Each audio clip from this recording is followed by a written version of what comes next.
Terus Pak. Jessica, karena Jessica. Ya. Agak maju dia, agak maju dia. Iya, maju, maju. Semuanya ya. Kita baru ya selesai melakukan mereka kita sudah proses dan nanti sudah diambil makanya kami semua persyaratan sudah kita penuhi. Kita tahu tentunya persyaratan mereka ini kan tidak seperti yang lain. Ada kekhususan mana harus ada bukti yang kita tunjukkan. Nah hari ini di hari ulang tahunnya Jessica ini persis ya. Kita nggak rencanakan loh sebenarnya.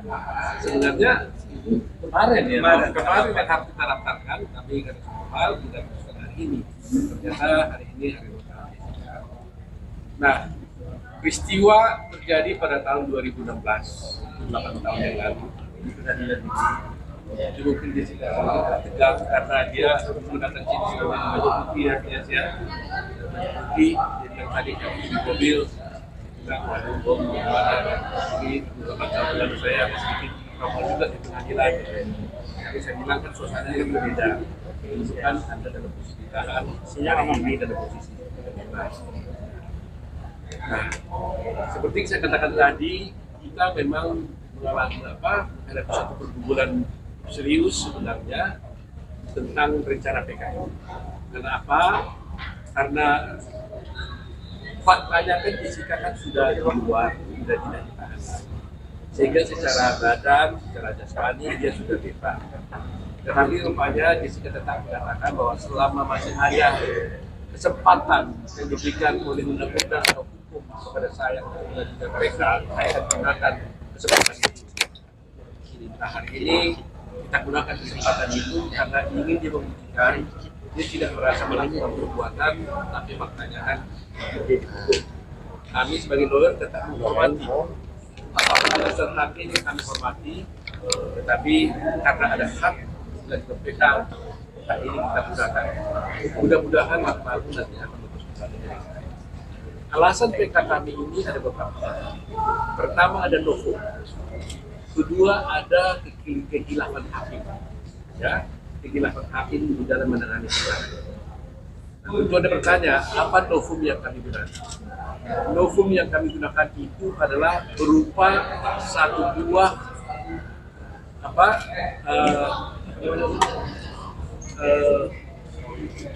macam flash disk, ya. Satu buah flash disk berisi rekaman kejadian ketika terjadinya tuduhan pembunuhan terhadap Hilda, yaitu di Oliver. Ya kan? Sebagai latar belakang buat kita supaya ingat bahwa Jessica ini diadili dengan tidak ada satu saksi pun yang melihat bahwa dia memasukkan racun ke dalam gelas. Satu orang saksi pun tidak. Tetapi pada waktu itu diputarlah CCTV yang ada di restoran Oliver. Nah, inilah menjadi dasar, jadi petunjuk bagi pengadilan untuk menghukum Jessica ini. Ya, jadi dasarnya itu, kalau CCTV tidak ada, dia tidak akan bisa dihukum karena tidak ada saksi pun yang melihat. Pertanyaannya apa kaitannya dengan CCTV?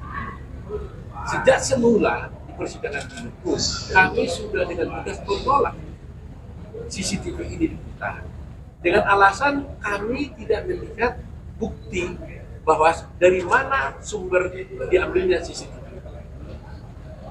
Tidak ada dokumen atau bukti yang mengatakan ini diambil dari dan dengan cara yang sah. Tidak diambil oleh tidak diambil oleh kepolisian, tapi muncul tiba-tiba CCTV ada.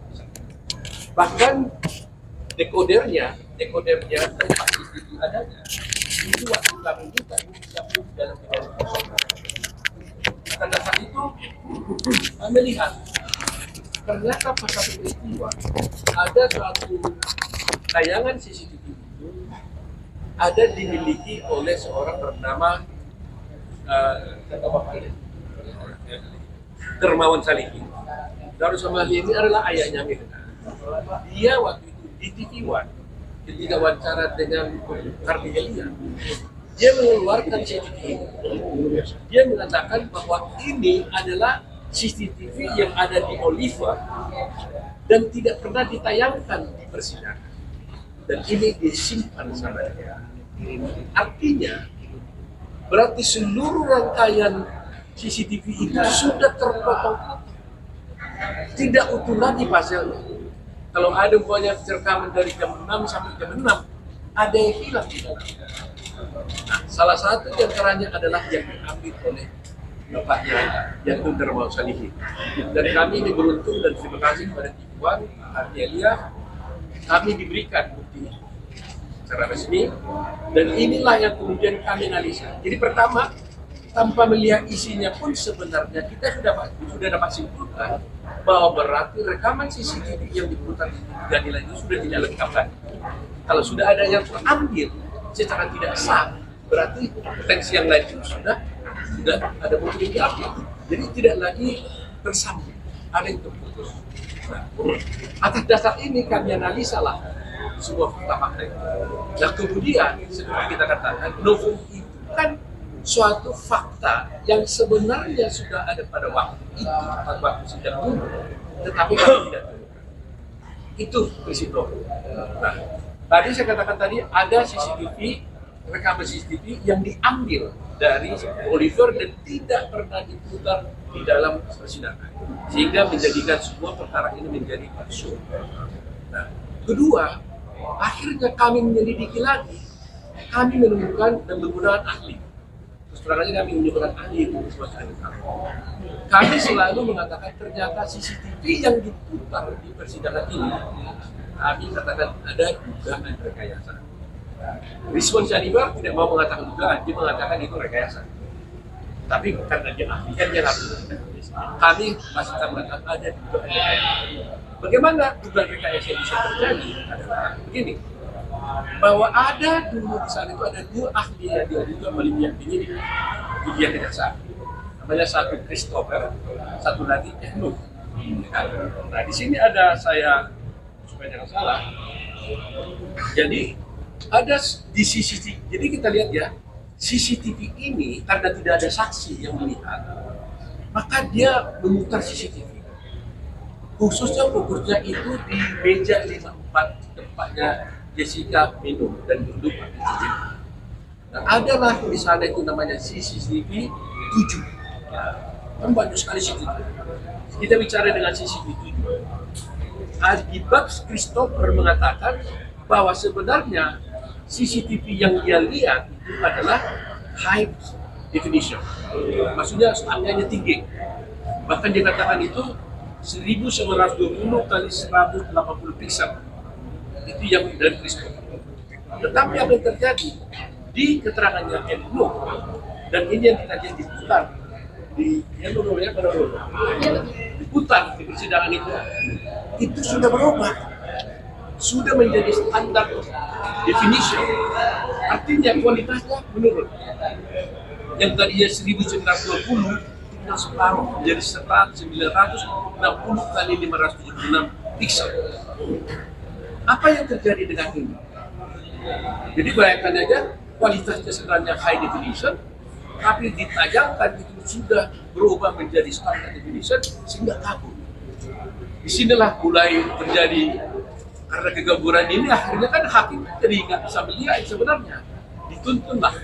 Ini kan inilah yang dipersoalkan di sana pada waktu itu. Ada mengatakan Jessica memindahkan centerpiece, ya di meja. Jessica memindahkan paper bag, jadi sejajar. Jessica mengambil sesuatu dari tas, masukkan ke gelas, ya, dan kemudian paper bag memindahkan paper bag dari kursi dan sebagainya. Inilah yang menjadi ditayangkan karena kegaburan ini nggak ada yang tahu apa sesungguhnya yang terjadi lagi. Nah akhirnya ahli menceritakan kepada hakim, inilah ini. Jadi tafsirnya si ahlinya jaringan, tidak lagi kita melihat langsung apa yang terjadi di CCTV itu. Mestinya kalau CCTV kan tanpa diterangkan pun kan cukup kita lihat apa yang dilakukan di adegan apa yang terjadi di CCTV. Nah kegaburan ini yang dipakai Dan kita bisa buktikan nanti dengan ahli si respon bahwa ini terjadi perbedaan. Saya pakai istilah normatif, ada yang berbeda antara histori dengan yang dan yang diputar dengan yang asli. Tapi Risman mengatakan itu rekayasa. Karena seharusnya high definition, kenapa menjadi standar definition? Seharusnya 1720 kali 1080 pixel, kenapa menjadi 120 kali 500 pixel? Nah, ini salah satu. Contoh yang kedua lagi ya, untuk perjelas saja. Di CCTV 9 itu ada 2 segmen, dipotong menjadi 2 segmen. Itu pada segmen pertama jam 15.35 dan jam 16.59. Ini waktu PIC disajikan. Ingat itu kan gelas itu, Vietnam ice coffee itu disajikan itu pada jam itu. Pada waktu disajikan itu dia standarnya itu adalah high definition. Ini bukan keterangan kami loh. Ini keterangan ahli yang diajukan oleh jaksa. Coba baru kami temukan sekarang perbedaan itu. Dulu sudah ada itu, tapi baru kami temukan. Nah, di segmen kedua di jam 16.59 dan di jam 18.25 waktu setelah disiplinasi telah diminum oleh Mirna, terjadilah penurunan kualitas daripada CCTV ini. Akhirnya apa yang terjadi? Si ahli toksologi akhirnya melihat warna yang berbeda-beda. Di sini sekarang berbeda gara-gara dimasukkan sesuatu katanya. Padahal perbedaan warna ini bukan karena gelasnya yang berubah warna, tapi karena kualitas gambarnya yang berbeda. Ya, kalau Risman mengatakan yang tadinya high definition diturunkan menjadi standard definition. Kami masih mengatakan dugaan, tapi kalau itu mengatakan itu adalah penurunan kualitas resolusinya. Ya kan? Jumlah yang seperti ini ada 37. Ada 37 gambar yang berubah, ya, yang aslinya high definition kemudian berubah menjadi standard definition. Pixelnya juga semua berubah semua. Nah, apa yang terjadi dengan adanya perubahan ini? Maka disinilah rekayasa akhirnya menuntun majelis hakim menjadi salah mengambil keputusan, menuntun saksi-saksi ahli menjadi salah mengambil keputusan.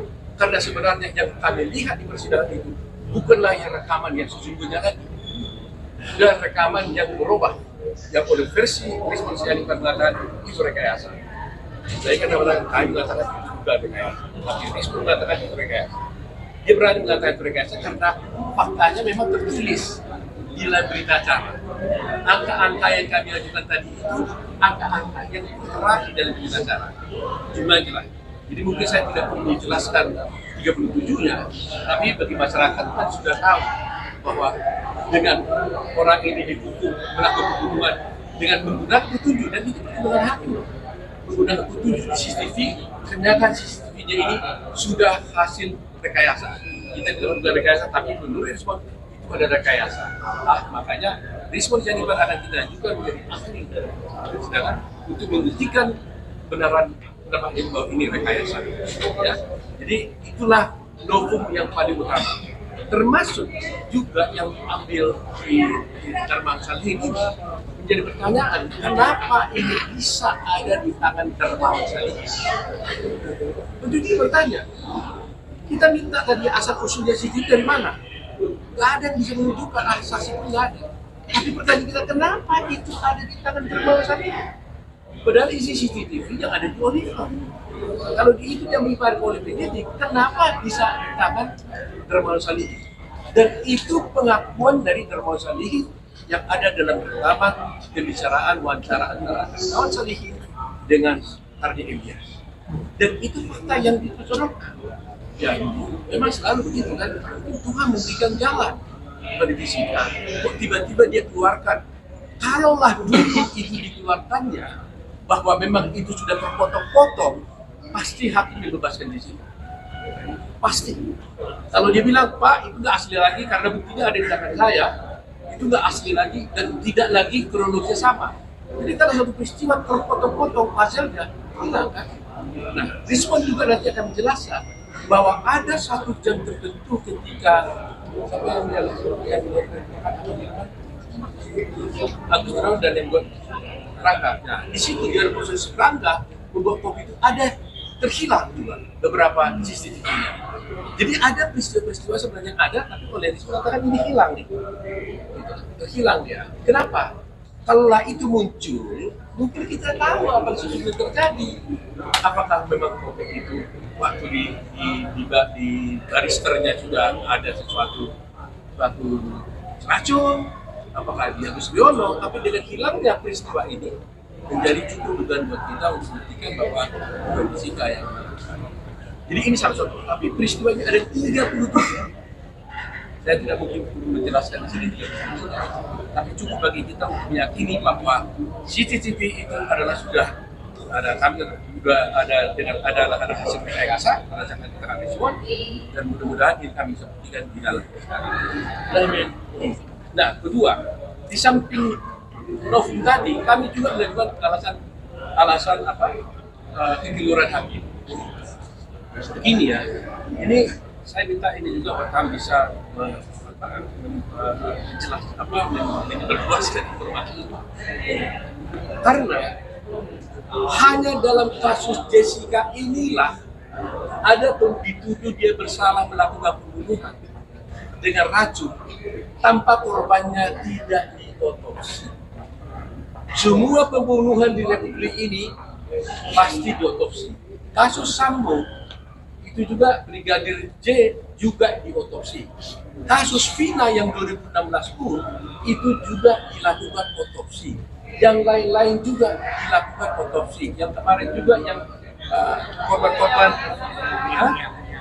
ya Vina dan juga yang penjual goreng dan sebagainya semuanya diotopsi. Pertanyaan saya, kenapa hanya satu-satunya Jessica dihukum tanpa otopsi? Adil nggak itu? Adil nggak? Kenapa? Nah, oleh karena itulah saya sebagai pengajar, saya mengajar kepada mahasiswa saya.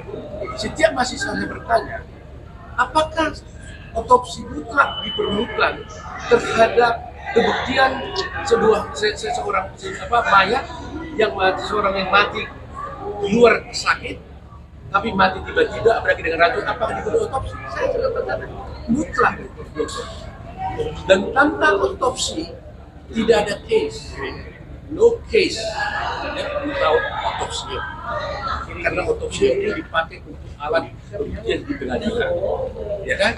Nah, oleh karena itu sampai sekarang Mahkamah Agung kami sudah minta berkali-kali di dalam memori kami hendaknya membuat suatu keputusan. Apakah memang otopsi itu mutlak diperlukan? Apakah otopsi ini boleh tanpa diotopsi bisa dinyatakan dia mati karena racun? Dan diketahui pula lagi mati karena cyanida. Ini buat kita mungkin biasa, tapi bagi gadis sangat. Jadi karena ini tidak dipertimbangkan oleh hakim di dalam pertimbangannya, kami menolak ini hal yang baru.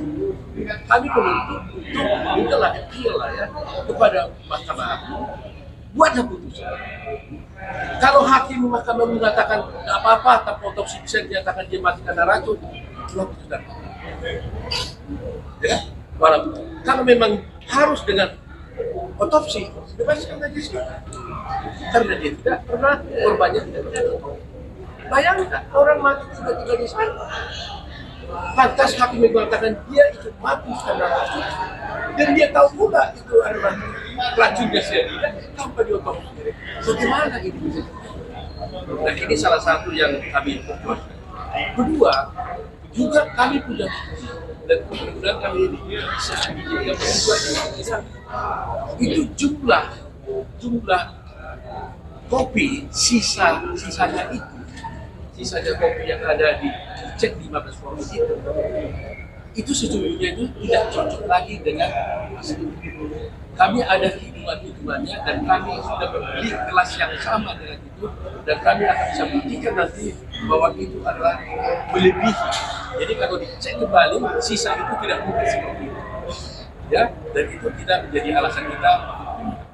Nah, ketiga yang paling sangat penting adalah ketika Jessica dituduh melakukan pembunuhan, Mirna dibawa ke rumah sakit, kemudian dokter memeriksa cairan di lambungnya 70 menit setelah Mirna meninggal. Ya kan, setelah Mirna meninggal, ternyata hasilnya adalah negatif cyanida. Tidak ada cyanida di lambungnya 70 menit setelah dia meninggal. Ya. Tapi coba bayangkan, berarti kan negatif cyanida. 3 hari kemudian, setelah diformalin, bahkan akan mau ditutur lagi nanti Mirnanya, diperiksa kembali lambungnya, dinyatakan ternyata ada cyanida 0,2 miligram.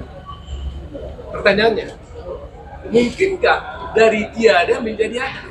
Orangnya sudah mati. Kalau orangnya sudah mati, maka dari adanya, kalau ada tadi dari sana cyanida, bisa hilang karena dia mati, karena waktu. Tapi kalau umpamanya dia sudah mati, di sini adalah cyanidanya tidak ada, diperiksa 70 menit, 3 hari kemudian kok ada, itu dari mana jalannya? Bagaimana bisa dari tiada menjadi ada? Nah, inilah yang gak pernah dijawab oleh Mahkamah Agung.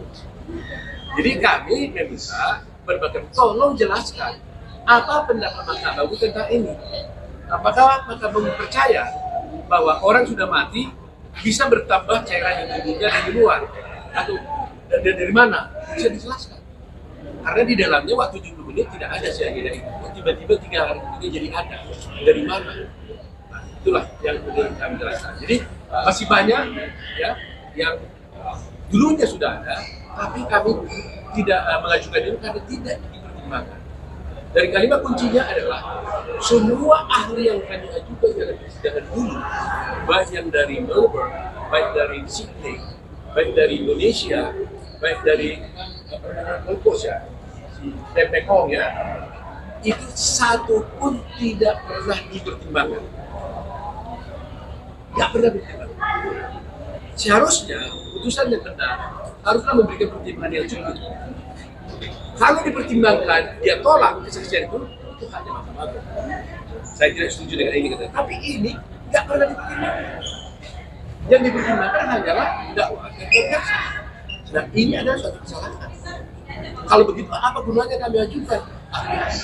Seharusnya kalau hakim tidak setuju, dia bilang kami tidak setuju dengan pendapat itu. Tapi jangan diabaikan begitu saja. Itulah mungkin alasan-alasan utama kami, ya nanti mungkin kami saja jelaskan lebih dalam lagi. Tapi tujuan kami di sini adalah bahwa selalu mencari keadilan. Jadi kami di sini sebagai lawyer memberikan akses to justice, ya, akses kepada Jessica untuk mendapatkan keadilan dan itu adalah sudah. Ya, terima kasih kawan-kawan semuanya. Ada pertanyaan?